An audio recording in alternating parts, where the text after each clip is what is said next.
भूपेश बघेल सरकार की ये अंतिम बजट है। ये चुनाव के अंतिम बजट है और सरकार ने अंतिम बजट में भी सिर्फ ठगने का काम किया है। चाहे गरीब आदिवासी हो, चाहे किसान मजदूर किसान हो, चाहे सरबराह वर्ग हो, चाहे वो छोटे कर्मचारी वर्ग हो, चाहे आंगनबाड़ी हो या शिक्षा के क्षेत्र में लगे हुए तमाम सारे शिक्षक बंधु हों, पंचायत शिक्षक गण हो, सचिव गण हो, फॉरेस्ट कर्मी हो, तमाम सारे लोगों को ठगने का ही काम किया है। और ऐसे समय में जब ये चुनाव नजदीक है तो इस समय उन्होंने घोषणा किया कि हम 2.5 लाख तक साल का जिसका इनकम होगा उसको बेरोजगारी भत्ता देंगे। अभी तक क्या कर रहे थे? अभी तक इनको होश नहीं था। और 2.5 लाख आज इनको समझना चाहिए कि एक रोड में वो झाड़ू लगाने वाले का भी उसका भी इनकम 2.5 लाख से ऊपर आता है।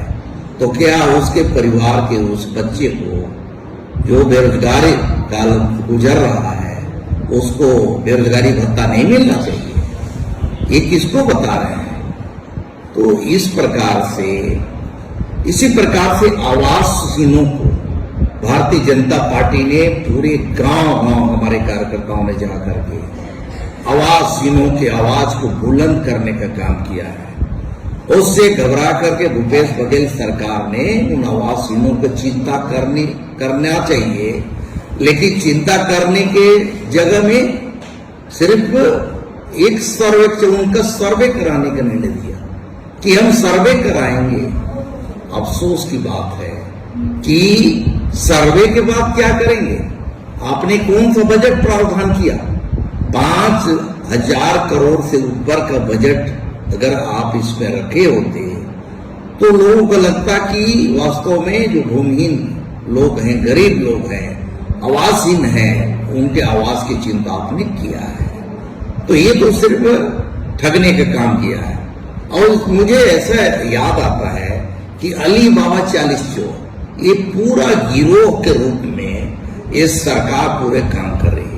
कांग्रेस का महाधिवेशन हुआ, उसमें जिस प्रकार से विलासिता का, जिस प्रकार से उन्होंने खर्चे का छत्तीसगढ़ के गांव, गरीब किसान मजदूर, हमारे यहाँ के भोले वाले जनजाति समाज के लोगों का खून पसीने की कमाई को, यहाँ की जो अमीर धरती है उस अमीर धरती के गरीब लोगों का खून पसीने की कमाई को डाका डाल करके 5-5, 10-10 लाख का वहां चेन दिया जा रहा है, सोने का चेन।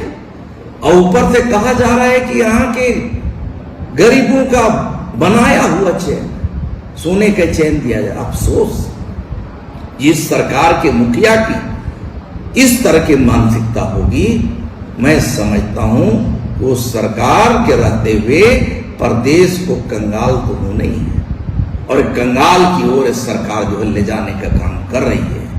आज इसी प्रकार से जिस प्रकार से दारू कोचिया, दारू माफिया, शराब माफिया, उनको लगाम लगाने की जगह में चाहे तमाम सारे जो यहाँ बड़े बड़े यहाँ जो अपराधी प्रवृत्ति के लोग हैं, अपराधी हैं, जो अवैध रूप से जंगलों पे कब्जा कर रहे हैं, अवैध रूप से शहरी जमीनों पर कब्जा कर रहे हैं, ऐसे जमीन माफियाओं के ऊपर लगाम लगाने के बजाय बल्कि उन्हें प्रोत्साहित करने का काम अगर कोई किया है तो भूपेश बघेल की सरकार ने किया है।